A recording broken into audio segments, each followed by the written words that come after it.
Hey, here's a really interesting puzzle. I want to see if we can prove that two triangles are congruent using the techniques of looking for isometries or rigid transformations. So the first triangle is given by ABC and their coordinates, and the second triangle is given by PQR, and it has those for coordinates. And I've graphed it already, so let's just jump right to the picture. Here's ABC, and here is PQR. And are these triangles congruent? Well, I can't think of an immediate transformation that will take me from here to here. Like if I slide over, in fact, I've actually got a sample. We can actually fool around with this. If I take this and slide over, that's no good because it's not this thing. If I lower it down, it's not going to be good. So it's not just a translation. In fact, this is an example where we're going to put a couple of transformations together. So let's do it in pieces. First, let's just do this. Let's send it over so it aligns with the green.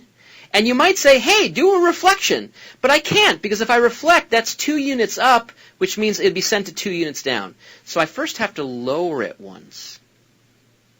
So that's the first translation. A rigid transformation that sends x to what? Well, if here we are here, I have to back up 1, 2, 3, 4, 5, 6, 7, 8. So sends x to x minus 8 and sends a y value, not to the y value, but to 1 down. So I have to move it to the left 8 and down 1. That's a map that takes x, y, and sends to x minus 8, y minus 1. So that's the first rigid transformation. And then what can I do? Well, now you can see what I can do. I can just now literally flip over the x-axis, which is a reflection.